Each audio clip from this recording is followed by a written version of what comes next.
apprentis couturiers, est-ce que vous êtes prêts à réaliser la guirlande de fanion idéale? Idéale pourquoi? Pour 3 choses. D'abord, elle est bien proportionnée, que ce soit pour la taille des fanions ou l'espacement entre les fanions. Deuxièmement, elle est bien finie grâce à quelques astuces que je vais vous donner tout au long de cette vidéo. Et troisièmement, c'est surtout ça son point fort, c'est qu'elle fait juste 2 mètres quand elle est accrochée. Donc parfait pour mettre au-dessus d'un lit d'enfant. Allez, on commence tout de suite. Pour ce projet, nous avons besoin d'un crayon, d'un bout de carton, d'une règle et d'une équerre pour tracer notre patron. Et puis nous aurons besoin de tissus assortis, pas énormément de chaque, 50 cm suffit largement si vous achetez. Et puis on aura besoin de billets, ça s'achète sous forme de rouleau comme ça, on peut aussi le fabriquer soi-même. Nous avons besoin de 2,35 m de biais, donc on peut prendre 2,50 m pour un l'image.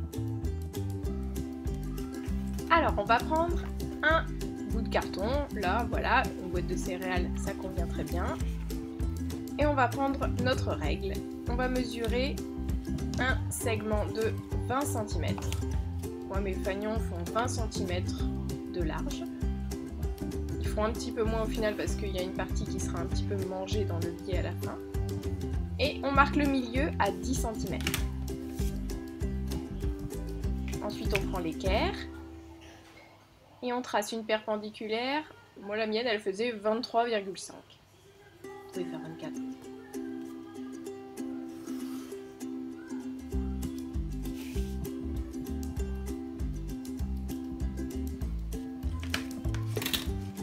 Et ensuite on relie. Donc voilà, je vérifie que ça fait bien 23,5 et je relie ensuite ce point avec les extrémités de mon segment de 20 cm pour donner un beau triangle isocèle.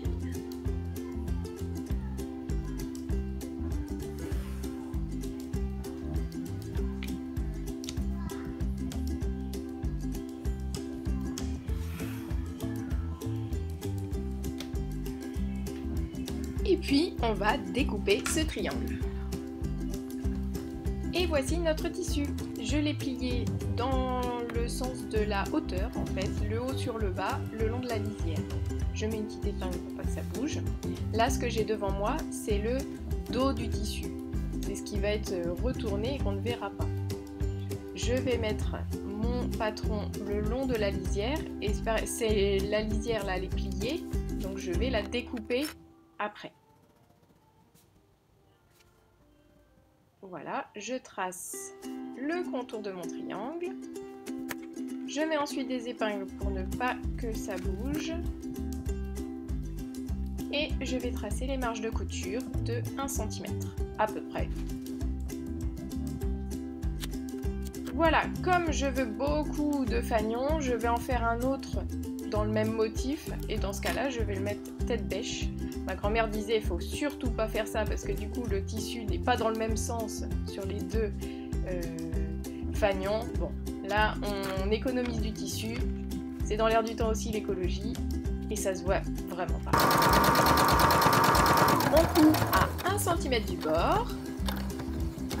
Voilà, et quand on arrive au niveau de la pointe, on s'arrête avec l'aiguille plantée dedans. On soulève le pied de biche. Presseur. On pivote le tissu pour que l'axe soit bien en face de nous et on continue de piquer jusqu'au bout.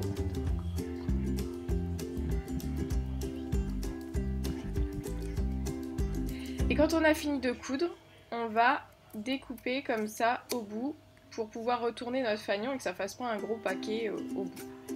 Là j'ai pris du fil blanc sur un fanion rose, c'est parce que j'avais la flemme de changer et finalement ça va pas se voir au final, donc faut pas se prendre la tête et faire au plus simple.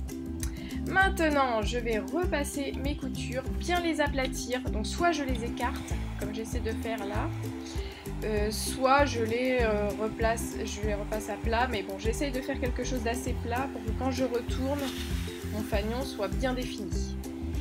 Voilà, de ce côté-là, j'ai choisi de rabattre les coutures du même côté. Et ensuite, je vais retourner mon fanion. Voilà, je repasse pour éviter le pli du milieu évidemment. Et je le retourne. Voilà. Je détends bien sur les côtés et je vais repasser un petit coup de fer. Attention, pour bien sortir le tissu au bout, j'utilise une petite épingle qui va aller chercher un petit peu le tissu pour bien le faire ressortir. Voilà, c'est bien ressorti, hein. Pas trop non plus pour ne pas abîmer le tissu au bout, mais éviter que ça fasse un paquet et que la pointe soit bien définie. Voilà, il me reste à recouper un petit peu ce qui dépasse dû au fait qu'on a retourné notre fanion sur l'endroit. Et maintenant, je vais pouvoir prendre mon biais.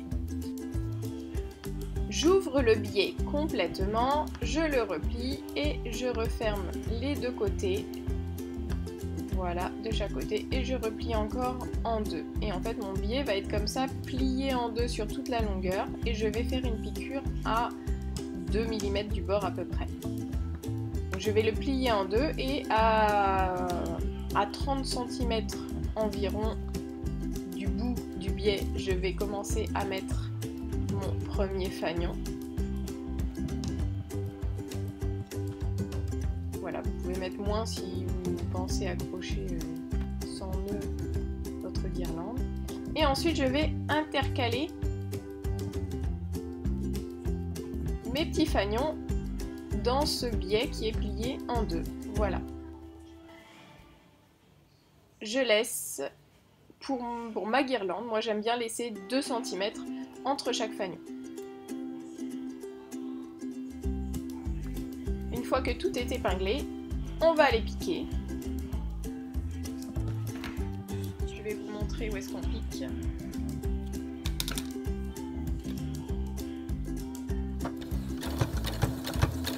Voilà, donc on pique à peu près à 2 mm du bord. Et on coud comme ça nos bifagnons. Et voilà le travail. Maintenant, à vous de jouer. Et si cette vidéo vous a été utile, laissez-moi un commentaire ou un petit pouce vers le haut. Au revoir!